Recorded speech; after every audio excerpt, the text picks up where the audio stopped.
r/nosleep. Posted by u/Shane, star 93. I work at the Gold Coast Mall, avoid the arcade at all costs. I've repeated this story to the police, the management and even to that reporter from the Ledger, but I don't expect any of you to hear about what really happened, so here is as good a place as any to post it. I'm sad he's gone. He was only a few years younger than me, but as horrible as it might sound, I kind of expected the new guy wouldn't last too long. It sucked that he died. No, scratch that. It sucks that he's gone, but I warned him. Hell, we all did about the kind of place this was, but curiosity and stupidity got the better of him. For obvious reasons I won't give you my real name or even my job spec here at the mall, but suffice to say I'm part of a pretty sizable maintenance/security team at the Gold Coast Mall. The new guy was Clay Henderson. He had been on the job a few days. His was the typical story of rural America, peaked in high school and in need of a job. No special skills or accolades to his name, just a pair of hands and a basic work ethic. It was a pretty average 8-hour, minimum wage job, that even he could manage, but this isn't your average mall. Like a lot of other brick-and-mortar establishments, the Gold Coast Mall hasn't quite been the same since the rise of online retailers. Sure, they could try to have a new promotion with shiny ads and renovations, but ever since the mid-2000s the old mall just hasn't seemed to recover. Driving past it on the freeway you could see the difference. The once cheerful bright orange building, now a faded shade of yellow, paint peeling, weather-beaten, it stands out amidst the plains like a deserted temple. The inside wasn't much better. With only a handful of stores and kiosks still up and running, you could take a stroll for up to 30 minutes at a time without coming across another living soul. Whatever stores that were still open were usually ran by aging vendors who were too broke and too old to move their business elsewhere. Yep, the Gold Coast Mall's best days seemed to be behind it, and the dull, musty stores were evidence of that. All except one. On the ground floor near the southern entrance of the mall was the arcade. Like everyone else, the owner Harold Gerber sort of moved on to greener pastures, although no one seems to know where he went or even when. Trevor, the old maintenance man, was the only person you might consider to be friendly to Harold, and he didn't have a clue where he went or why. He locked up for the night with Gerber's SUV still in the parking lot and came back the following morning to see it still sitting there. That was the story he told the police, and that's about the only one he'll tell you. Trust me, I've tried. With no owner and a dried-up customer base, the arcade should be just as dead as the dozens of other stores in the mall. Only it isn't. Once a week, Claude, the managing director of this sun-beaten turd, still instructs the cleaning staff to go in and give the arcade a good once-over. Maintenance crews come in and make whatever repairs to the games and the kiosks, under condition that none of the machines are replaced. No one knows for certain why that is. But an unspoken rule among the mall's few inhabitants know better than to be caught anywhere near it. Were there stories? You damn right. In a town as small as this and a mall as small as this, there were bound to be rumors and gossip. Everything from Harold running off with another woman to his gambling debts catching up to him spread like wildfire. It wasn't long before Harold's wife Doreen began visiting Claude's office more and more regularly. The last few visits were with her lawyer, trying to get every bit of information she could over where her husband disappeared to. Claude damn near gave himself an aneurysm trying to keep this out of court and the newspaper. But eventually, after a lot of convincing and a pretty hefty check, Doreen shut her trap and moved on. Who could blame her? What management paid her off with was a hell of a lot more than what Harold brought in with that arcade anyways. Life just kind of moved on in the mall, but the arcade was anything but uneventful. Not long after Claude decided to keep the arcade open after Harold's disappearance, there was an incident with the cleaning team during one of their weekly cleaning visits. To this day we never got official word on what happened, but from what I heard through the grapevine, one of the cleaning girls, Melissa, had what you might call a breakdown of some sort. Melissa was cleaning the ball pit at the back of the arcade by herself while the staff polished and cleaned the machines. From what I was told, the laughter was the first sign something was off. Melissa just sat there at the edge of the ball pit, not your mild giggle either, I'm talking a full-on belly laugh. Kevin Hart could have been in the arcade with a full-on Netflix special and you might not have been able to get that king of response from Melissa. After dismissing it, the laughter became louder and louder. Until one of the cleaning ladies swore that there wasn't just one person laughing but two. Melissa's laughter and someone else's. Only Melissa was the only person that was laughing that day. Eventually they had to call an ambulance when Melissa began laughing and convulsing. I wasn't at work that day. Trevor claimed he got footage of the EMTs loading Melissa in the back of the ambulance, but the old bastard forgot to switch the front camera to the rear camera on his cell phone and only managed to take 12 blurry photos of himself looking stupid. So much for evidence. But there were other incidents we couldn't ignore.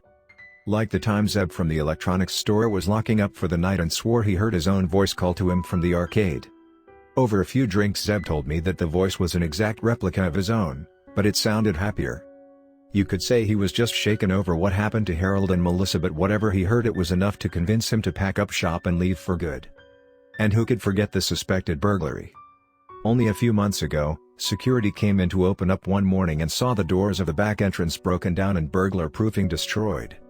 The thieves seemed to start with the arcade but didn't seem to get the chance to go anywhere else.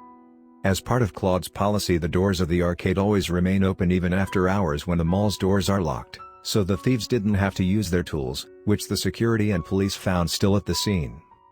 Even the car believed to have been used as their getaway wheels was still in the parking lot by the time the security got there that morning. Claude chalked it up to the guys just deciding to go to a bigger, more profitable score than our dusty little mall. But we all know what really happened. Whoever was dumb enough to try and break in there after hours never left. I told Clay all of these things not as some bullshit hazing ritual to frighten the newbie, but as a heads up on what he might face while on the job here. Instead of meeting me with skepticism or even a slight grin, his eyes widened with every story. It wasn't long that he would visit every available kiosk trying to get more information on the arcade. Eventually he succeeded in getting onto Doreen to try and get some more information on what she knew about her husband's disappearance, but all she had for him was a few profanities and a threat of calling the police. After that confrontation, it wasn't long before Claude got word that Clay was snooping around and threatened him with termination if he didn't focus more on emptying the trash on time than constructing conspiracy theories. But it wasn't enough for Clay to back down. You see, a few nights ago Clay got the chance to lock up the southern entrance for the night. I blame myself because I should have known better than assigning him to that duty. I knew how enthusiastic he was for answers and I practically waved it in front of him. By the time we got back to the mall the following morning, his busted-down Nissan still sat in the parking lot. That's when it hit me what happened. We never saw him again. With Zeb gone, the entire southern edge of the mall is deserted. I hear Claude talking about having the rent of those units in that part of the mall to attract more business, but I doubt that would work. Word travels fast around this town. So please, don't come to the Gold Coast Mall. Posted by you/Shane, star 93. Before taking a girl home in Trinidad, check both of her feet. The therapists aren't working, neither have the churches I've been to. I'm also afraid to try medication, in case it messes me up even more than I already am. These days I only leave home for work and I try not to look at anyone, especially women, for too long. I also haven't seen or spoken to Jason and Kari since the funeral. I'm posting this here not because I expect you to believe me, but I need to purge myself of this and try to assure myself that I'm not crazy. That I saw what I saw. Let me just start by saying that I have horrible luck with women. I don't know if I'm cursed to continue to fall into this awkward state of mind whenever I try to hold a conversation with one, but it's always been one of my biggest flaws for most of my teenage life and even into my 20s. I live in the capital city of Port of Spain in the Caribbean island of Trinidad. Every Friday my friends, Jason, Damani, Kari and I would go out to the bars and nightclubs on Arayapita Avenue, the city's entertainment district, to try our hands at trying to get the attention of some girls. Both of them had the looks and charisma to attract any female they wanted and would always walk away with a phone number. At least. I, on the other hand, just had to watch and sip on a beer in the distance, just wondering what it would be like to have that kind of presence. At first I felt embarrassed and dejected by it. Almost as if I was less than a man, but over time I came to terms with the fact that I would most likely be alone for the rest of my life. I didn't like it, but I also realized that there wasn't much I could do about it. I just needed to accept the inevitable. "This ain't going and work out, you know," Kari said, looking at me in the rearview mirror after a night out. "What do you mean?" "It's the same thing every time. We're out dancing and talking to some girls and you always in the corner like a mook. Things aren't going to change unless you want it to change, man," Kari said sternly as he drove us around the corner. Jason was half drunk in the passenger side seat, but he was also paying attention. "Yay bro, he's right. You need to try harder next time.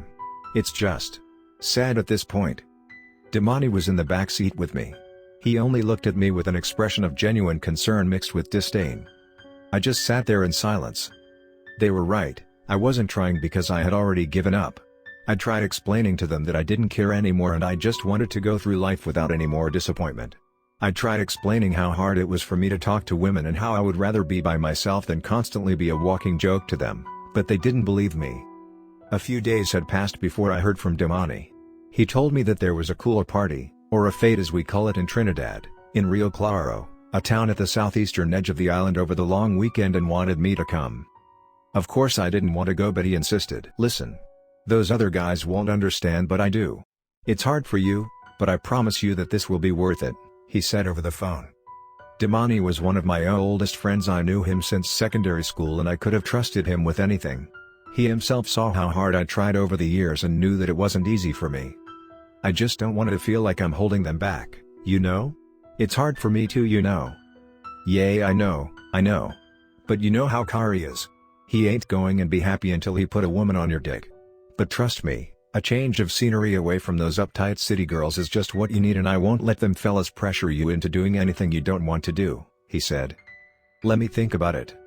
Being rejected was one thing, I was cool with that, but having to drive all the way to the Southland just to get it there was a bit much. I called my dad up and asked for advice. With the exception of Damani, he was the only other person in my life who I could trust with these things, and I spoke to him about it over dinner at his house one evening. What would it hurt to go and try something new? You said it yourself, you don't have to pay for anything, so think of it as a free run. What else you going and do for the weekend? He said, pouring a glass of juice. I know, but nothing. Despite all of this acceptance of being alone nonsense, you should really start trying harder. One of these days you're going to see the value of companionship. Look at me. My mother died just a few days after I was born, and my father never remarried. He never raised his personal life to me before, so I thought it was strange. He could tell I was concerned and told me, you should go. The women in the South are simpler, who knows, you won't regret it. Yay. I might, I said, finally relenting. Whatever you do, just watch out for those women and wear protection, please. I laughed as he continued. Also, don't get separated from your friends. Things happen to city fellas like yourself when you go to the countryside. A lot of things in those cane fields. I was expecting him to laugh or even crack a smile, but his face was still serious and no grin appeared below his prominent black mustache. You still believe in that foolishness, Daddy? I asked. He shot me a glare that took me back to my childhood. It was almost menacing, as if I was 10 years old and I broke the rocking chair all over again. Just watch yourself for me, please. I've been out here longer than you have. I've seen things.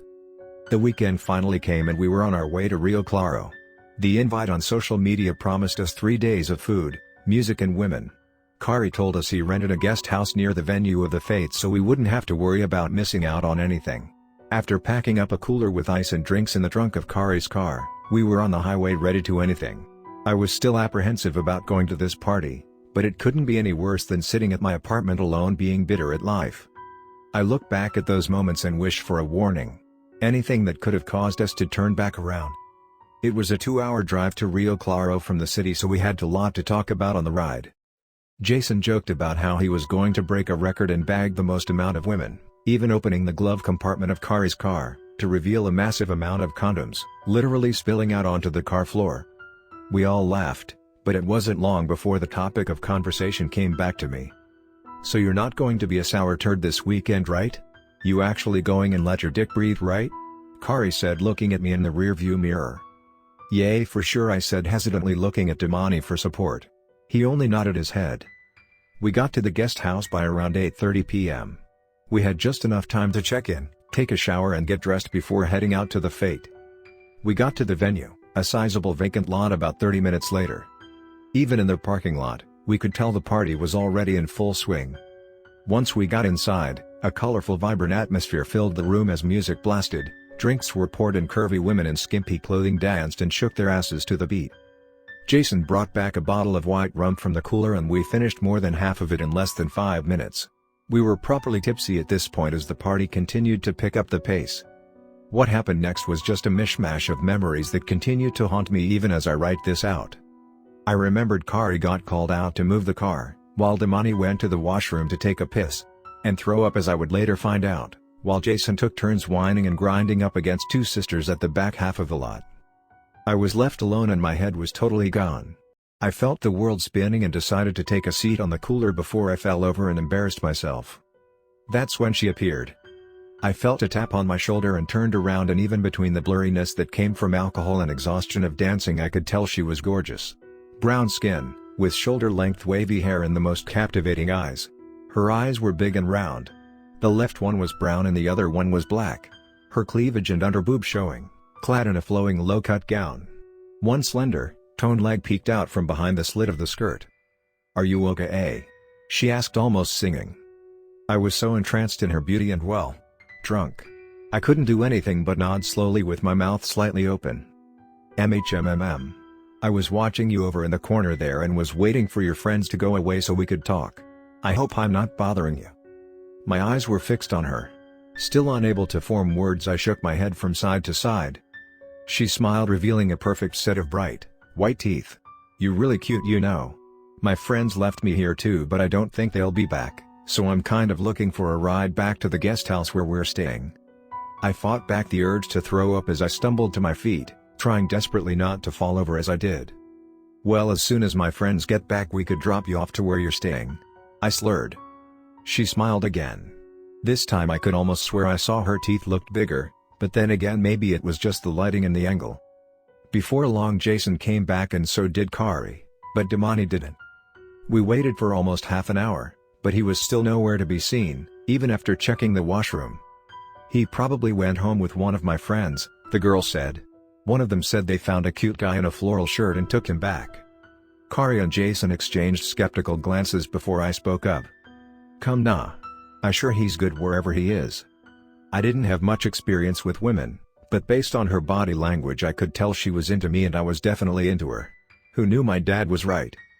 By this time it was already after 2 a.m., we were driving along dirt roads back to the guest houses. After directing Kari through several back roads which took us to through overgrown fields, as tall stalks of plants and leaves towered on either side of the car, some of them even long enough to reach into the car itself. "So what's your name?" "It's Laura. It's nice to meet you. I don't get to come out much these days, but it's nice to meet a nice guy like you." I could see Kari shot me a wink of approval in the rearview mirror, before he broke the silence. "So where are we going exactly? I'm not from South, but I think we passed most of the guest houses back there. There's another one just up ahead. I promise," she said, cracking another gorgeous smile. After driving for about 15 minutes through more dirt roads, Laura told Kari to stop the car. We were literally in the middle of someone's cocoa field at this point. "It was nice meeting all of you." "Really? The guest house I'm staying at is just behind the field," she said before pulling me in for a kiss. She was stronger than I thought, as she grabbed my shirt collar and drew me in with one arm in a firm pull. We locked lips for no more than a few seconds, but it was amazing. I could feel her tongue inside my mouth and I knew she wanted me. "Of course it doesn't have to end right now," she said, looking deep into my eyes. I've never felt like this before. A raw, primal feeling began coursing through my heart and my mind as I looked down at her breasts and one visibly toned leg. Kari looked at me with a mixture of confusion and admiration while Jason was already passed out in the front seat. "Bro, what you doing?" he asked. I could feel myself answering, but I couldn't remember what I said exactly. "You can't exactly call an Uber out here, you know. Just give me a call in the morning to come pick you up or something." Before I knew it, I was stepping out of Kari's Nissan and out into the cold night air. Immediately I could feel the sting of mosquitoes as they descended on me. I was still a little drunk from the party, so I struggled to keep up with Laura through the winding maze of cocoa plants. She seemed to limp through the fields rather than walk. I began thinking about how odd it must be walking through this bush with high heels on. But I can't remember seeing both of her legs. At a few times I lost track of her, only to see her shape reappear between plants a short distance away. "You must be a damn fool to be doing this," I thought to myself. "This is just how people get killed out here." "You still keeping up, baby?" I heard her call from the darkness. She sounded like someone trying to fight back a laugh. "Yay, I'm here," I said, trying to jump over an old log. "How far is the guest house?" I called out, still not seeing her through the darkness and the branches of the plants. No response. Figures. She probably was going to leave me out here to troll me. In a matter of seconds her friends would jump out and take turns laughing at me. "I would never do that to you, hun," I heard a voice said behind me. I spun around so quickly I almost fell over. There she was, a perfect silhouette of a woman. Just a couple feet from me. I couldn't make out her features in the darkness, but I knew it was her. Who else could it be? "How you got behind me?" "Don't think about it," she said. I could feel the tension in the air as I walked towards her. I looked at her as she finally came into view under the moonlight, and I half expected her to be transformed into some ghoul, but she still had the same beauty queen smile. She pulled me in close and began kissing me again. I felt my dick press up against her thigh, and I knew it was going to happen right now in this field. I needed to breathe, so I tried pulling away from her, but she kept a firm grip on my shirt. I tried tapping on her shoulder to let me go, but she still kept the vice-like grip on me. Suddenly I felt it, a long, cow-like tongue entering my mouth. It went deep to the back of my throat, as I opened my eyes wide trying to scream, but only gags and gurgles escaped my throat. I eventually kicked myself away from her. I looked back up and saw her. She wasn't the beauty queen I thought she was. She was an ugly, decomposing old hag as she cracked a smile to show her slimy, pink toothless gums with wide, wild eyes. I could feel my face twist in horror as I looked at this thing. Beneath her skirt I began to see her other leg. The right leg. Instead of the shapely brown leg I saw at the part, I saw what I could only describe as a cow's hoof, bent sickeningly. "Come on nah. I'm waiting for why," she said before the long tongue dropped out of her mouth, her jet black mass of curls now strands of gray hair holding onto her almost bald head. I began screaming, as I ran through the cocoa plants. Behind me I could hear a galloping as branches broke and leaves were crushed. As I tried to run, I felt a strong tug at the back of my shirt, as long nails dug into the flesh around my shoulder. I could feel hot, sticky blood run down around my neck and back. I screamed out in pain as I felt my feet lift off the ground. I turned around just in time to see this hideous old woman. In fact, she looked less like a woman and more like a cow, with an elongated face and head, but with vaguely human features. I managed to wrestle myself out of her grip as I continued to run towards the road. My legs burning from exhaustion, I could still hear her laughter all around me.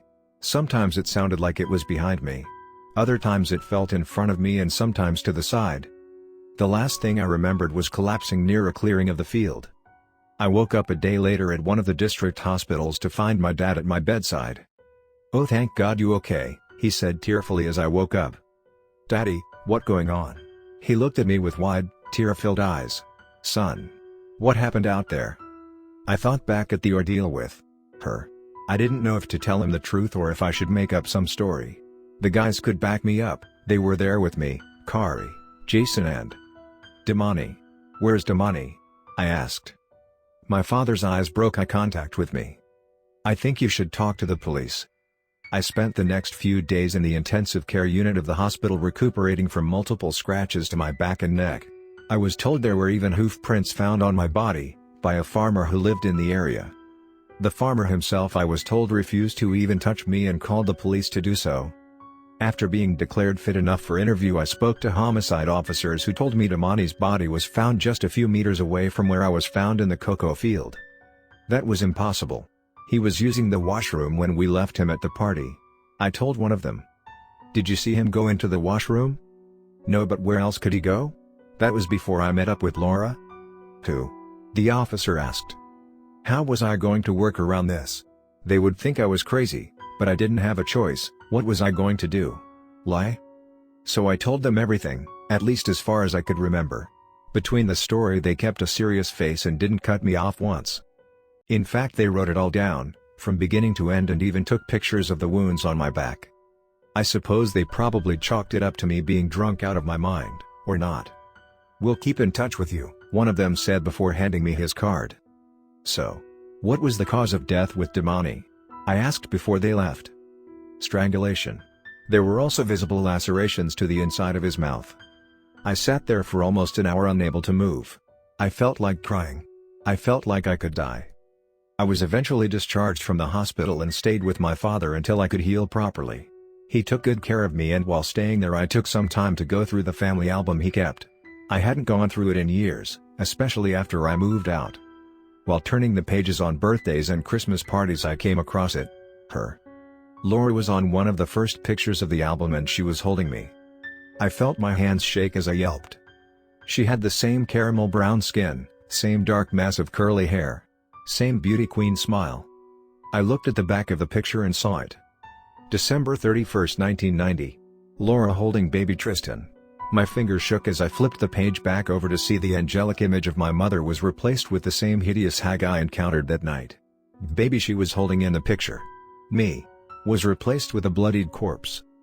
I screamed out so loud my father, who was outside at the time, ran in and saw me crying. He tried to comfort me, but of course he didn't see what I saw. From that day forth I kept seeing her more and more frequently. At Damani's funeral, she was there amidst the gravestones. I see her at work, and at night I can still hear her chuckle.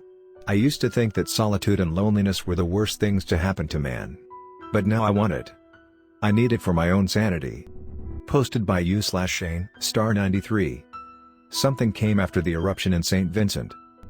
I'm not sure if I'm using this website correctly. I'm not exactly familiar with how Reddit works, but it's worth a shot before the Wi-Fi dips again. I don't have much time for a preamble, so I'll get right to it. My name is Carlton Ferguson. I live with my elderly dad in one of the small villages in the Caribbean island of St. Vincent. For those of you who haven't been abreast of what's going on in my island, La Soufriere, our resident volcano has erupted for the first time in almost 42 years. The eruption has spewed lava and thrown tons of dust and ash into the sky, blanketing a lot of towns and villages in the northeastern corner of the island. The sun has effectively been blocked out for most of the day, engulfing us in a weird twilight world where everything is dark and coated in ash. Despite efforts from the government to try and evacuate citizens out of the red zone, some folks like my dad were too stubborn to move. I was here for the eruption in '79, me ain't going nowhere, my dad said, his lower lip quivering in old man defiance. Life hadn't been kind to him. His wife, my mom, died shortly after I left secondary school, and the golden girl of the family, my older sister, Darlene, left to live in Miami without so much as an occasional phone call. Not long after, diabetes eventually took his eyesight, and he was now completely blind and dependent on me for help. What else could I do? I left school and began work as a handyman, which is how I've been supporting him for the past 10 years. At least the house was paid for, but now we had a bigger problem, which is how we were going to get out of here. On mornings till around midday, when the sun was at its brightest, we would see rays of it peeping from behind the thick clouds of smoke left behind from the eruption, but after about noon any natural light faded away. It read about countries in the Arctic Circle that experienced this kind of perpetual darkness, and I never thought I would ever experience something so similar as a Caribbean boy. Anyways, the darkness got so bad that by 3 p.m. we basically got whatever supplies we could manage from the local store and got back inside. It was perfectly pitch black outside until sunrise the following day. We've nestled into this routine for the past 2 days without problem, until I heard it for the first time on Saturday night. At first I thought it was a few stray dogs or goats abandoned by their owners from a nearby farm, but the sounds it made were different. Dad already got a shot of insulin for the night and turned in for the night.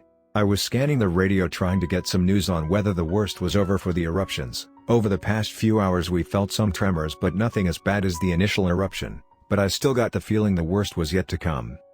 How right I was. Between scanning the stations, I distinctly heard what I thought was music. At first I thought it was the radio channels overlapping with each other, as they often do when the signal is poor, but it didn't take me long to realize the melody was coming from outside my house and not from the radio. I didn't know what to make of the sound, to be honest. In fact, trying to remember it to type it out hurts my head. I was confused because my dad and I were one of only 3 other households that chose to stay behind while the others were evacuated. The only family that were close to us were the Clements, and their house was a good 20-minute walk away from ours. I thought of calling out who it was, but just before the words managed to escape my mouth I remembered something my dad told me years ago to avoid responding to calls after dark. I always chalked it up to superstitious rubbish, but the night had an eerie quality to it and I didn't want to tempt fate. Eventually I got up and checked the front door. This might have been around 10 p.m., so with the exception of a few lights from the neighbor's house in the distance there was nothing to be seen, besides gray ash and the cars and houses it engulfed as far as the eyes could see. Nothing. I felt ridiculous being as jumpy as I was. Here I am, a 28-year-old man jumping at his own shadow over some jumpy. Just as I turned away from the front door to walk back to the recliner I heard it again. This time it wasn't a song, it was a voice. Carlton. A raspy female voice. I didn't imagine this, it was real. This was really happening. Someone was out there and needed help. Once again I approached the door to open it, but before I could move the curtain to see outside I heard another voice from behind me that almost made me jump out my skin. "Carlton, sit down." I turned and saw my dad in the doorway of the living room. "I heard it too, boy. Don't answer." As you have probably gathered by now, my dad isn't the easiest person to live with. He could be stubborn, fussy and argumentative in the way only older Caribbean folks can be, But there was part of my mind that didn't want to argue with him on this. Maybe it was the eerie pitch blackness outside or the hoarse tone of voice that called my name. In any event, I obeyed my dad's instruction and sat back down on the recliner. He felt his way over to me and sat on his rocking chair next to mine.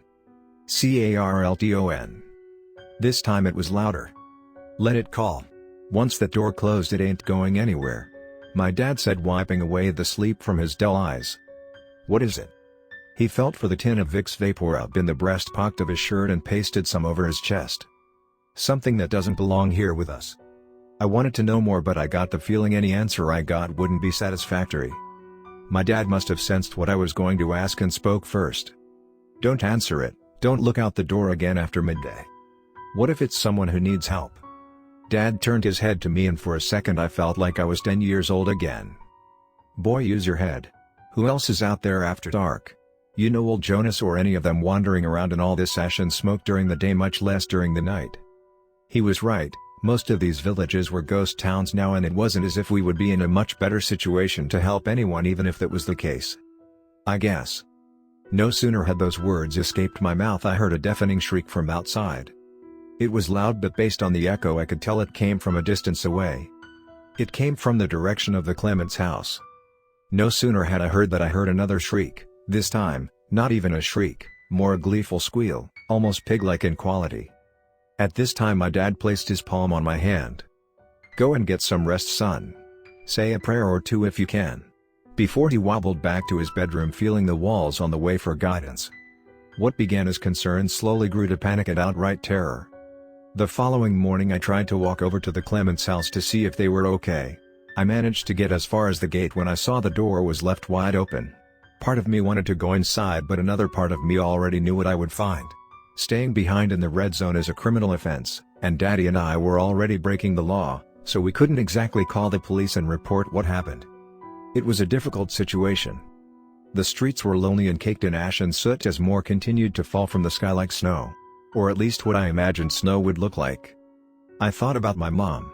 She always wanted to see the snow for herself. Dad promised he would take her darling and I to Canada sometime to see it for ourselves, but that never happened. I felt a pang of sadness when I thought about those old memories and how much Mom missed out on. Missed out on? That wasn't my imagination. No. Something behind me said that. I spun around so hard I almost hurt my neck just in time to see the faintest outline of a silhouette in the distance about 10 feet away. The shape of a person, but something was wrong. Its neck was horribly disproportionate to the rest of its body, longer than its torso. As a silhouette I thought I was mistaking it for the outline of a street lamp or a piece of construction equipment, but no, I was seeing correctly.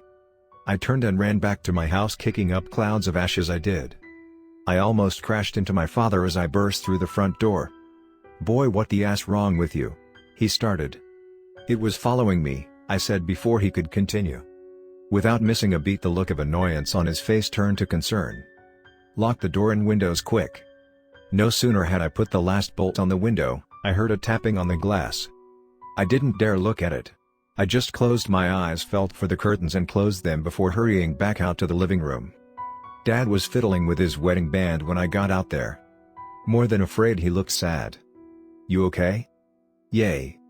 We sat together in silence for a few minutes, listening to the whispers around the house as it seemed to move with lightning speed around the outside of the house. 1 second it was at the front door, next it was at the side window, the other time it was at the back door. At this point it was more of an annoyance than an actual threat. I couldn't hold it in anymore. What is that out there?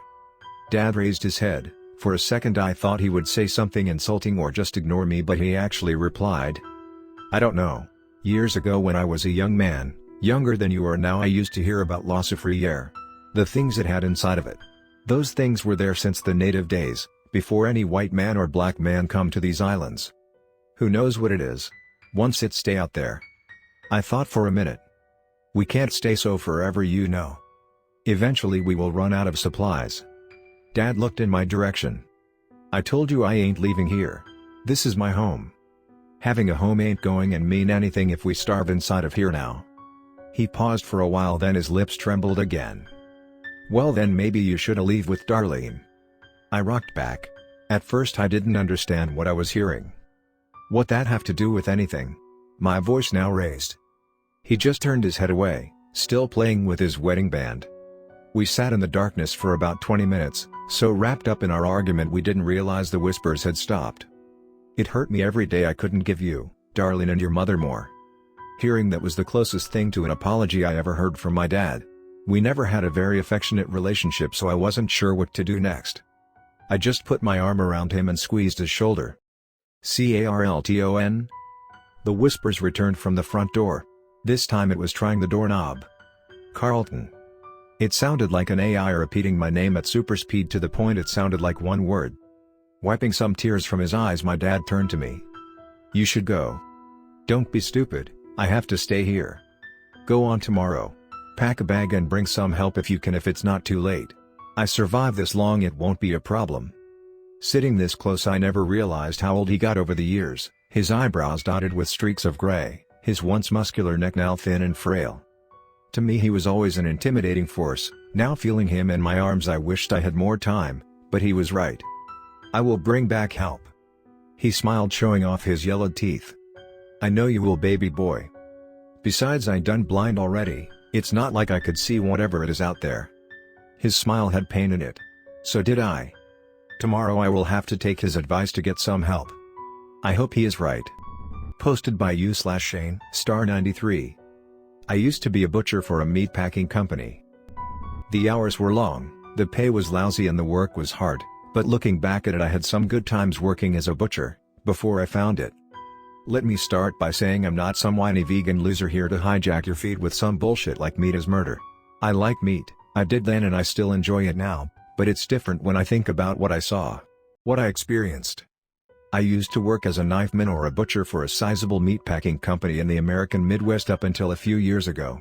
My job wasn't very complicated, I more or less had the less than desirable duty of making big pieces of animals, smaller pieces of animals.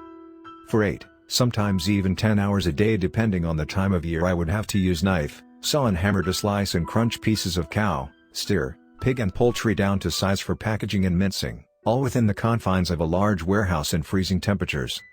I've been doing it for 10 years so far, and in that time I've seen all kinds of disgusting things, from rotted pig corpses from a farm upstate to a batch of severely bloated chickens that died from bad feed. I was even around for the great horse meat scandal of 2010 when a certain supplier from the east tried to mix horse cadavers with our shipment of beef. So yeah. In light of all of it, I think it's safe to say it took a lot to shake me and my appetite. I said earlier that we tend to work longer than normal hours depending on the time of the year. Closer to the end of the year with Thanksgiving and Christmas we shift into overdrive, taking up to 10 times more stock than we usually carry throughout the year.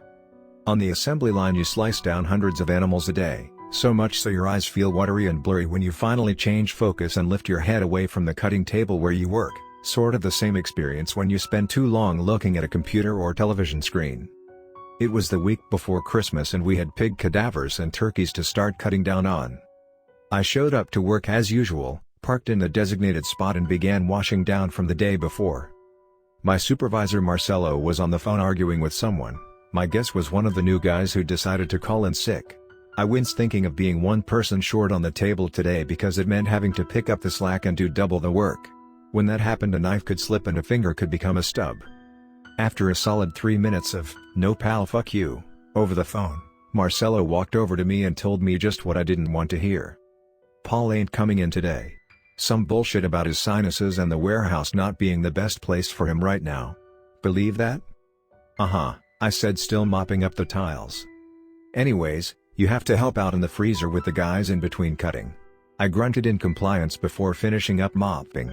I didn't care much for Marcelo, but he was the closest thing to a supervisor we had on the table, and getting him angry a week before Christmas would not be the smartest thing to do.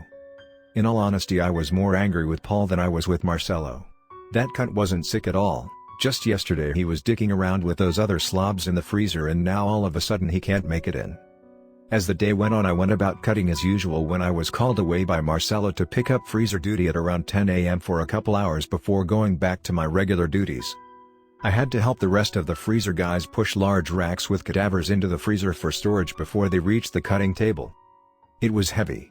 I was a smoker and a bit over the hill some might say, so I had some trouble adjusting to the pace of the work. Most of the freezer guys were younger than I was, so they had some fun at my expense, watching me try to keep up with them, but I didn't care. I just wanted to finish this up as fast as possible before getting back to my actual job. On the first trip to the freezer I started pushing a rack of beef all the way to the back of the large freezer before being yelled at by Carl, one of the freezer guys. "What the fuck you think you're doing?" Carl barked angrily. He was a large man and he looked genuinely pissed off. I didn't know if this was another joke or if he was serious. He seemed serious enough. "Getting this beef in here before it goes bad, I think." "No, you wasn't thinking," he said angrily before Ernie, one of the younger guys, had to explain this isn't my usual task. He looked at Ernie and looked back towards me before gesturing me to follow him over to the corner. "Look, I'm sorry if I upset you. I was just spreading out the racks to make room for more shipments," I began when we were out of earshot of the other guys. "Nah, not that. Have you ever worked in the freezer before?" Carl asked. "I've come up here a few times but not for anything too long," I said. He studied my face for a while before saying, "We have a few rules we work by up here. Never come into the freezer by yourself.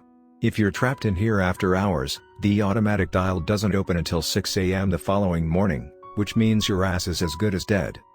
"Yes sir, I won." He cut me off. "Another thing. We avoid the back of the freezer at all costs. We don't go near it. We don't even look in that fucking corner for too long. Do you understand me?" he asked before staring at me. "Yay, sure, I won't. Is it like asbestos or something?" I asked. "What?" "I mean, if it's a health hazard you should let the union know about it," I said. "It's not. Look, just do what I say. You're only here for a couple hours and then you're back at your old post." He turned and walked away, but before he did I swore I could see a look of genuine concern and fear in his eyes. I was confused, but like he said, I would only be here for a couple hours today, so it wouldn't pay to be too curious. I pushed a few more trays into the freezer for almost an hour, before my shoulder and back started to burn from exhaustion. During the trips Ernie showed me a strip of bright yellow electrical tape covering the floor of the freezer, diving it into two distinct halves. He said that the tape was the boundary for storage and we don't ever go beyond it. Standing in the doorway you would hardly notice it, but in addition to the tape, the darkness at the back of the room was also a divider. None of the lights seemed to be working in the back there. Ernie said the last of the lights blew out about 20 years ago and since then nobody has been back there to change them. He seemed genuinely worried talking to me about this. I thought it was serious stuff. Maybe asbestos wasn't the worst thing in the back there. What if there was some kind of fungus or mold? We bring in hundreds of dead animals a day, it's a perfect culture for something like that to happen. Or maybe this company was just a front for drugs or some shit like that and the back of this freezer was where they stashed it. Then I remembered these were the same guys joking about my arthritis and bad back an hour ago, so I was a little skeptical with what he told me next. "There's something alive in the back there," Ernie whispered. "What?" "Get the fuck out of here." "No, listen." Ernie gestured to me out of the room, the same way Carl did. When we were finally outside he said, "Look man, I'm not down on the details too much. All I know is there is something in the back there. It can hear when we're walking around and it does not like us one bit." "What do you mean, like rats or something?" I asked. Ernie looked at me like I had a skull full of shit. "No man. I saw it once. A few years ago I had to readjust the ceiling hooks and I saw it. It looked like a man. But it was different man. I saw it out of the corner of my eye and thought it was Jesse or Carl or one of the other guys fucking around, but it was something else. I turned and saw it. It was." "Hurry your asses up over there," Carl yelled from the loading bay a short distance away. Ernie just looked at me and just said this. "It's not normal, man. Everybody knows about it but they keep it secret. That's why Paul isn't here today, that's why he'll probably never come back here if he's smart." I went from being slightly curious to totally fucking perplexed in a spate of 1 hour. I had to know what was going on here. But the more I thought about it, the more I realized how strange this whole situation was. On an almost weekly basis I saw new workers for the freezer department in the warehouse. I normally didn't think about it, but I started wondering why there was such a high turnover for staff there. I first thought maybe the work was too difficult, but about 5 able-bodied guys could do what we were doing, so that couldn't be it. Then I started to think about the dimensions of the freezer itself. I spent a couple hours in there and from my estimation it was about 18 feet by 10 feet in area. That seemed large, almost too large given the size of the warehouse we were working in. I've had smoke breaks outside already on the western wing of the warehouse where the freezer was located, and I could never remember seeing an annexation or anything to indicate the warehouse was big enough to accommodate a room that size. A truckload of pigs had just arrived and most of the guys were at the loading bay when I decided to find out about the back half of the freezer. It seemed ridiculous a bunch of grown men were still afraid of some bogeyman. Ernie and the rest of those dicks were probably trying to spook me and given the opportunity would sneak up on me with a rubber mask or some such shit. But that didn't explain how they managed to rope a hard ass like Carlin on it, or even the need to constantly replace freezer guys. And then last but not least, the mystery room, which seemed one size on the outside of the building and much larger on the inside. As I walked towards the yellow tape in the freezer, I remembered what Carl told me about being in here by myself. I tried to shrug it off, but I couldn't help it. In one step I crossed over the tape and ended up engulfed in pitch darkness. I looked up at the ceiling and at least Ernie wasn't lying about that. The lights in the entire back part of the freezer for that matter looked as if it hadn't been cleaned or maintained since the Clinton administration. It smelled bad, not like a mold as I had originally thought, but it was a raw, meaty smell. I know I work in a meat warehouse, but this one was different. Beneath the fresh scent of meat, it smelled not just bad, but foul. Dirty. If the health inspector found out about this it would be mayhem. But why hide a bunch of old rotting meat back here? That's when I got my answer. I heard it first before I saw it. Looking back, I'm not sure if that was good or bad. A slow, cracking noise, like bones being broken and tendons being torn. So sickening I winced a little before turning around to see it. It was ugly, unnatural. A man about 7 feet tall, only it wasn't a man. He was covered in a semi-fluid, embryonic down sort of like the white of an egg when it's being fried up, with horns on his head, cow's horns, hooves for legs and arms, and a sickening smile that spread across his cheeks. He was violent, rotting, in the back there. This was no prank. It felt like looking at evil, this mishmash of things. "Hello," the thing croaked in a guttural voice that had a strange bovine quality to it. "It's nice here, stay for a while, owlie," it said as its eyes rolled back into its skull, the broad smile turning into a frown as it belched out a wicked laugh, then what I can only describe as a cow's wail. I couldn't speak, I could feel my face twist in fear but not much else. I did what I could only do, which is run. My legs felt heavy but I ran just as this thing lunged at me, with its hoof hands. As it moved over the yellow tape into the light I could see other things I didn't notice in the darkness. Instead of a nose it had a pig's snout and a shiny black eye, just above its cheek. The white coating was not down as I thought but feathers. My God, what is this thing? It was abhorrent and I felt sick to my stomach just looking at it. I almost slipped and fell as I ran out and slammed the heavy freezer door shut, in time to hear some more sinister giggling and wailing. Someone had to have heard that, I thought. Someone. Carl, Ernie, Marcelo. Somebody had to have heard that sound it was making and come, but nobody came. As yet. After about 5 minutes of my body pressed against the outside of the door, I got up and peered in through the narrow window, but it was still there peeking at me with eyes all too human. I felt a pang of fear hit my heart and turned away quickly. "The fuck you doing?" I heard a voice said. I've never been so happy to see Carl in my life. He was about to scold me when he saw the expression on my face. He slowed his jog and a look of sincere concern washed over his face. "You okay?" he said softly as the other freezer guys huddled around behind him.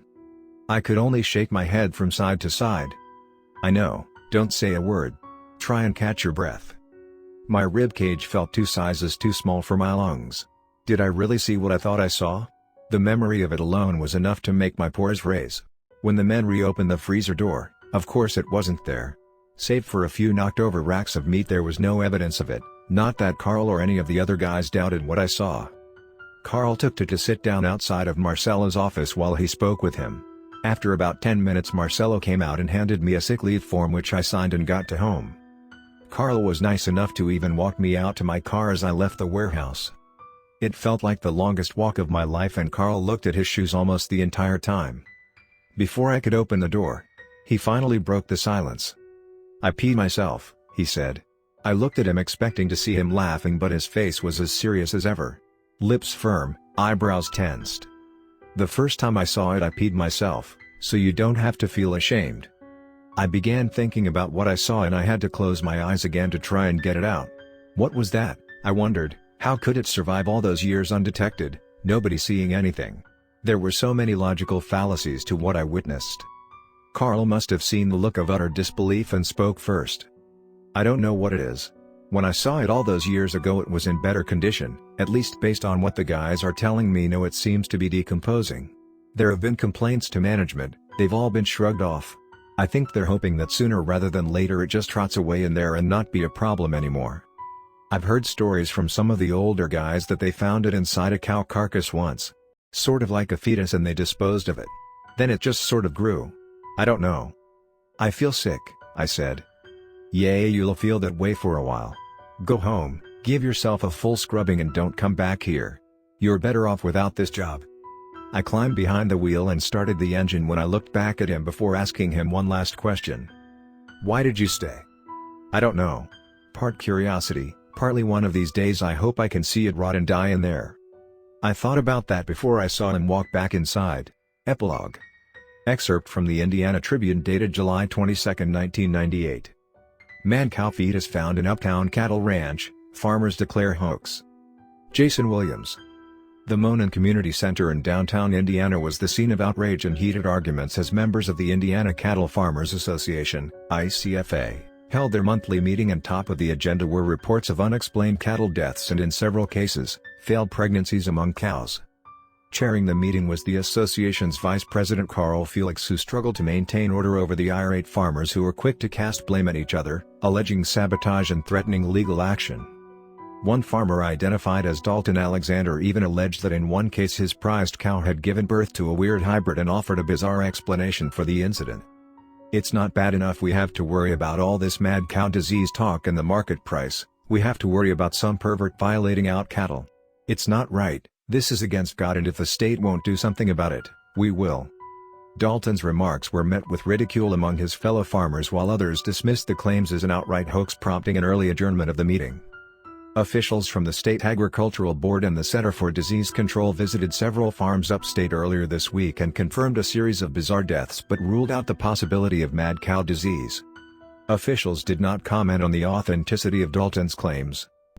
Posted by u/Shane, star 93. They came with the rain. Most scary stories from my youth started with the phrase, "It was a dark and stormy night," but that wasn't the case with the incident I'm about to describe to you. What I experienced and survived started off as one of the sunniest and warm days of my life. On May 5, 2017, the island of Trinidad, where I live, was the center of a bizarre phenomenon that seemed to defy any explanation. I lived with my 2 sons and common-law husband, a village called La Ventil, just on the outskirts of the island's capital city, Port of Spain. It was a Saturday and I was just about to go out to the grocery for supplies. Over the past few years our family has had contentious and quarrelsome experiences, usually ending in bitter arguments over money and who among us were really pulling our weight. I stopped loving the man I was with years now, but I stayed together for the sake of our 2 children, and now that my eldest son was old enough to take care of himself and the man I was married to was gradually losing his vision, I thought it might be a good a time as any to pack up our things and move away. It was a horrible thought, I know, but I couldn't help it. "I'll be back in a few minutes. Keep an eye on your brother and don't let him out of your sight," I told my oldest son Sean. "Be careful out there. The news said there was a storm coming in from the west and it could be big," he said, wearing the same worried look he always wore just before I went out. I looked out the window and saw nothing but blue sky. Well, it doesn't seem to be here just yet, and I really have to get those things. Besides, I'm just going to the corner store, so I'll be back before any of it starts. "Well, just be careful." "I will. Remember to lock the side door when I leave," I reminded him. "Yeah. He's not going to do it," I thought. "Bye-bye, Mama," my youngest son Justin told me. He was 3 and already full of life. "I love them both, but I couldn't live in this house anymore, not with him." "I thought you left already," their father, Steve, said at the back of the room. "I'm now looking to leave." He grunted a response and went back to his radio. It seemed like that's all he did these past few days. Eat, sleep and listen to that stupid thing. While walking down the street to get to the store, I realized how happy I was to get out of the house. The sun on my face and the fresh air gave me a sense of independence and freedom I hadn't felt in a long while, and I enjoyed it. I know you must think that I'm some middle-aged frump whose highlights included trips to the grocery, but that's not me at all. For a while I thought about my life, the twists and turns it made up until that point, where I ended up in a loveless relationship, then boom, all of a sudden I had not 1 but 2 children to take care of. It could be burdensome, and sometimes all it took to make it all better was the bottle. I felt for it, craved it, and in some instances it almost put me in an early grave. It almost cost me my children and made me realize how much I had to lose. I thought about this for a while as I walked up the street to the grocery. Along the way I couldn't help but notice how surprisingly empty the streets were for a Saturday morning. By now the neighborhood drunks were already up and looking for someone to spare them some change for a bottle, taxis were already out, the smaller stores should have been open but there was none of that, which in hindsight should have struck me as stranger. By the time I got to the grocery I realized where everyone had been. The aisles were packed to capacity as everyone from the village pushed trolleys and baskets to the cashiers. "What's going on here?" I asked the security. The bad weather alert frightened a lot of people, so they decided to come down here and stock up on supplies. "It sounds like it will be bad. We're closing in a little while, so you should hurry up." I looked through the grocery's sliding doors to see the sky still bright blue and not a cloud in sight. I still didn't understand it, but I just needed a few things anyway. I got what I needed and hurried over to the cashiers. As I went I couldn't help but look at the liquor aisle. The thought of going back in that house to face that stress and nerves without something to soothe me felt like nails on a chalkboard. As I was about to leave the line to pick up a bottle I stopped myself and realized that this couldn't be my life. Sean hated my drinking, having to wait out shitty weather was one thing, but having to wait it out with me drunk out of my skull would have been too much. I thought about the times I had in that house and tried to find just one good reason to stay for another month, when I stepped out of the grocery into what felt like another world. I probably spent a total of 5 minutes, for the most, inside of the store, but the blue sky and sunny day I left less than an hour ago was replaced by heavy clouds that extended as far as I could see. The darkness overhead gave the already lonely streets a dark, ominous atmosphere, and I was overcome by the urge to just start jogging back to my house. I stared at the sky for a few more minutes and realized these were the strangest rain clouds that I had ever seen. In Trinidad we see our fair share of bad weather, nothing compared to our neighbors further north in the hurricane belt, but this was something totally new. The clouds weren't dark gray, they were perfectly black and they looked almost solid. It seemed like they weren't the fluffy gas I was accustomed to seeing, but some kind of massive ceiling hiding the sky, with markings extending long curls almost like cursive writing. "Get your shit together," I told myself. This was just another tropical depression, and me standing here pretending to see writing in the sky would not help anything. On any other day I would have tried to flag down a taxi, but there was nobody around. Looking at the desolate streets I felt like the last person on earth, and I was suddenly overcome with a sense of dread. "Need a lift?" someone asked from behind me. I almost jumped out of my skin. I turned around to see a skinny, middle-aged man with a backwards hat that looked like it was new before 9/11. "Do you always sneak up on people like that?" I snapped. "I'm sorry if I scared you. I don't know if you're waiting on a ride or someone, but everybody seems to have gone home and this weather isn't getting any better, so I wanted to know if I can take you somewhere." I studied his face for a while. He had trusting eyes, but I was not about to put my life in this stranger's hands. "Bad weather or no? I'm good. My husband is on his way to pick me up." "Lie." "Oh. Okay. Of course. Well, be safe. You should give him a call and tell him to hurry up, because when this rain starts to fall it won't clear up anytime soon," he said. "I will," I said before turning my back on him. "My name's Ricardo. Get home safe." I turned back in time just to see him get behind the wheel of a beat-up Toyota Dyna van. I had just talked myself out of a ride home in what I thought was going to be one of the worst weather for the decade. Good job. I looked back at the grocery and saw Ricardo wasn't lying. Everyone in line had cleared out of the grocery, which was now locked up with the lights off, ending any hopes of getting another ride, so I started walking. I tried to get my mind off of my dilemma, but it kept going back to the same issue. In my head I had already moved out. For months I've been ignoring Steve and his annoying ways, tuning the sound of his voice out each day until I couldn't hear him when he spoke anymore. I thought about all the times we fought over money, the toll it took on Sean's health and school performance, and not to mention Justin, my precious baby. As I continued walking home, the feeling of dread and fear began creeping up on me. It was a weird sensation that I felt only after watching a scary movie or reading a horror novel, but I hadn't done any of those things. My mind was far away from ghouls and goblins at the time, so why did I feel so afraid? I turned around and saw the same empty streets. Nothing and no one behind me. The place was actually getting darker, and I realized where part of my paranoia was coming from. A complete and utter silence. Not silence as in the absence of sound, but the absence of anything. I couldn't hear the generators from the meat processing plant down the street. I couldn't hear the electricity coursing through the cable wires overhead. I couldn't even hear the voices of the people in the house down the street I was walking. Had all these people left the neighborhood? Of course not, they were still here. They had to be. The more I thought about this, the faster I walked and the more nervous I got. Even looking at some of the houses along the street filled me with some unnatural fear. It was ridiculous, I know, but no matter what I tried to do I couldn't shake this feeling. I walked these streets hundreds if not thousands of times in my almost 30 years living in this neighborhood, but the streets and houses just felt alien. The houses' windows were too far apart. One of them even looked like eyes, which might have been funny on most days but not today. Today I was horrified. I burst into a jog by the time I reached the second corner. I felt silly acting on paranoia and irrational fear like that, but I didn't care. Empty streets or no, I knew when my life was in danger. Each house I passed filled me with the same unnameable fear. When I started to get closer to my house, I started realizing the big changes. Rain apparently fell on this side not too long ago, because I could see the asphalt on the road was split between light gray on one side to moist black on the other, in two distinct halves. How was it possible for rain to fall over one particular area only, in such a distinct way? I thought about it for a while as I walked past some puddles, and that's when I saw them in the puddles. They weren't much bigger than your average frogs, and at first glance from a distance you might even mistake them for regular frogs, but there wasn't anything regular about them. Small creatures, paddling and swimming around in pools of rainwater left in potholes on the street. I can only describe them as a freak hybrid between a fish and a frog. They had dorsal and ventral fins and what I could make out to be some kind of tail. I've lived in the city for most of my life, but I've never seen or even heard of something matching this description from our rural areas. As small as they were, they made me feel uncomfortable watching them. I thought maybe whatever they were came up from flooding under the sewer, but nothing could be further from the truth.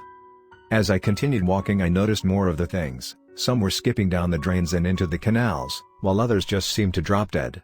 Either way, the further along I walked towards my house, the larger they seemed to get, until I stopped in my tracks to see one roughly the size of a small fridge slumped over dead in the middle of the street.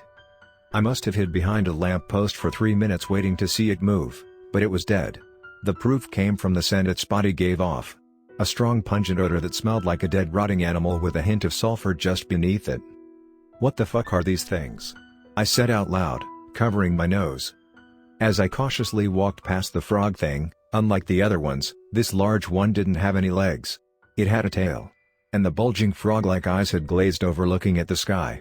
It still had a front pair of legs, and just looking at it made my stomach turn. I would have to call someone about this. Animal control, the police, somebody. If there were more of these things up the road, the flooding would have to be worse than I thought to bring these things from whatever depth of the sewer or the coast where they probably came from. That was bullshit though. These things weren't from the coast. Trinidad wasn't a very large island, and if something like this was in our waters, we would have seen it. Hell, somebody would have tried to kill it and eat it. So where the fuck did it come from? I looked back at the thing's pale green, rubbery flesh. It was unsettling. What would have happened if it was alive and saw me? I wouldn't know the first thing to do. By the time I approached my front door, I already began to wish the dead toad thing was my only worry. In a wave I felt fear come over me from my head to the soles of my feet. I could feel my mouth open to scream, but at the last moment I grabbed a hold of myself and pressed against a street light when I saw them. About 4 of them.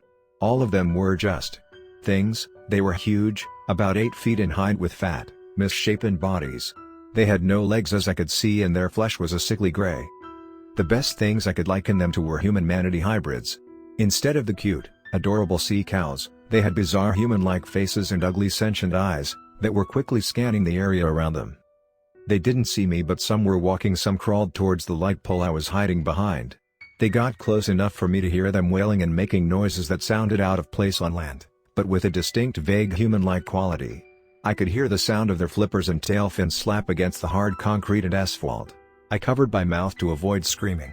The thought of those things' eyes alone made me want to scream. They seemed like abominations of nature. Things that did not belong on land or anywhere in our world. Just when I thought they would see me, I heard the distinct sound of the tail fins slapping and dragging growing less distinct as they dragged their bodies away from me. I felt frozen with fear as I didn't dare move for fear one of them stayed behind and was waiting for me to come out from behind the lamppost. At that point my relief went back to complete horror when I heard something else. "Mama?"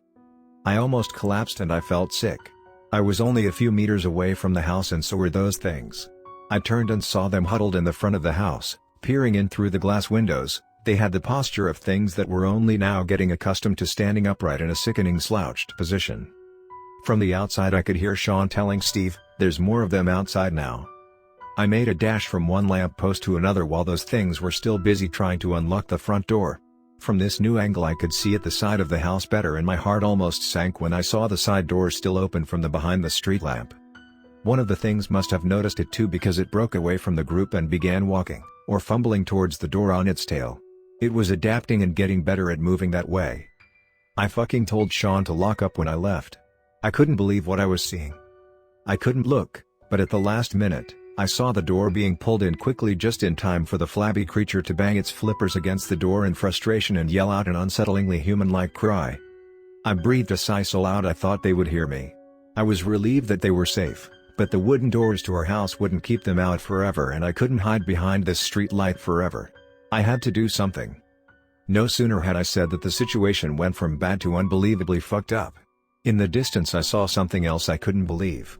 Something was coming towards me, but not dragging itself along the ground, but leaping, from street lamp to street lamp.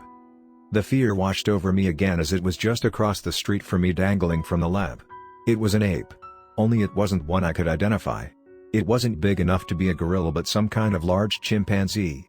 I lost the footing in my legs and fell onto the ground, dropping my bag of groceries. I don't know if the ape saw me or heard the bottles in the bag break, but it leapt down from the lamp post and onto me. It was bigger than me and I could feel its tight grip on my wrists, before it began pulling and dragging me by my hair. I could feel my lungs burning from the air being knocked out of me on the impact, and during the struggle I could see Sean peering out from behind the window. Was this how it was going to end? Was my son really going to watch me die from whatever the fuck these monsters were? I had made up my mind that I was going to die when I saw him. The same piece of shit Toyota Dynavan in the distance. Even through the struggling, I saw his wide-eyed terrified face behind the windscreen. Ricardo was on the opposite end, must have been driving home when he saw the things himself. With a pop of the horn, the ape thing looked up and gave the van a confused look. It had matte orange fur, and I could see, like the manatee creatures, it too had some bizarre human-like features. What the fuck were these things? Where did they come from? Before I could answer any of these things, the ape creature let me go and began leaping towards Ricardo's van. I got off the street just in time to see the manatee men turn their attention to me and began to crawl and flop towards me. I heard a loud thump followed by a screech of tires and a scream of pain, when I saw Ricardo's van rolling over the ape thing, as it screeched out in pain. "Get in!" Ricardo yelped. I didn't have time to answer, I just ran towards him and jumped into the passenger side seat before making a quick lap around the corner. "What were those things?" he asked. I just sat in the passenger side seat looking at my bruised and scraped hands. I didn't have an answer for him. "We have to back, my family was in that house," I said. He shot me a puzzled look, but he could tell that I would walk back there if I had to. We made the next corner and saw the dead body of the ape thing in the middle of the road. Some of the manatee things already began to engorge themselves on the corpse, while the others were still banging their flippers against the door of the house. Its eyes darting from side to side, trying to use the door handle with their flippers. I could hear the cries from inside the house. I needed to do something. My cell phone was inside the market bag I dropped and I couldn't get to it. I thought of something that was stupid and desperate. I yelled the instructions to Sean from inside the van. He would have to open the front door and grab Justin and Steve before running through the side door and into the van, while Ricardo drove us somewhere safe. From then we could make our next decision. It sounded simple, but with the things right at the door, he would have to move faster than he ever did to grab his brother and Steve and run out the side door. Those things weren't very fast, but at such a close range anything could happen. While those remaining two were stuffing themselves on the monkey thing's corpse, I could see rows of needle-like teeth covering the inside of their mouths, and it made me feel sick. What in God's name was those things? Then it occurred to me that God had nothing to do with them. I saw Sean's face behind the curtains, just before the door opened in a flash, knocking one of the things down in the process. He disappeared inside the house, just as the two things got back up and ran after him inside.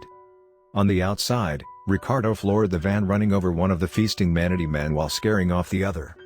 I waited for the longest 30 seconds of my life, to finally see Sean running with Justin from the side door into the tray of the van, but where was Steve? Before I could ask him, I heard a hiss and the house exploded in a ball of orange and black. I was dumbfounded. I didn't know what to say. Probably using an old gas tank, Steve must have used it to cause the explosion with him and the two things inside. I looked to Sean and I saw him with tears in his eyes. It was at that moment I felt that maybe the wrong parent died. We drove and drove to the coast, when we finally began to see people. Sean didn't say one word the entire time. He just sat in the tray. During our drive we didn't see any more of the things, and we realized at some point the strange clouds overhead disappeared. We tried asking some of the people we saw if they saw anything strange, but besides a few heavy showers, they couldn't say. After a few curious glances we decided to go back home. We felt sick and exhausted, both mentally and physically. Was all of this just a hallucination? Some bizarre form of mass hysteria? It couldn't be. I had the bruises and scars to show. We had that ape thing's body on the ground still. We decided to return to the village where, despite the apparent return to normalcy, there was one thing that stood out. The firefighters were outing the last of the flames to our house, and the sobering reminder of Steve's death finally sank in. The manatee man, the ape thing, the frog hybrids I saw before, they were all gone. Not a single piece of evidence left, and to be honest, I'm not sure I would have wanted any evidence. Overcoming Steve's death and being homeless was a tough enough pill to swallow without having the reminder of some fucking monsters running amok. The official report from the fire service was a faulty gas tap connected to the stove.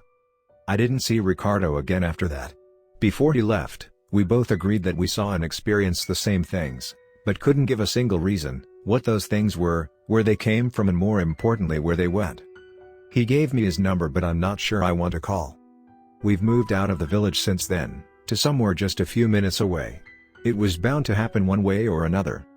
Sean has recovered and Justin too, but the pain and the trauma of the experience weighs heavily on them both. Sometimes we try to think and talk about what we saw, but it's too hard for either of us.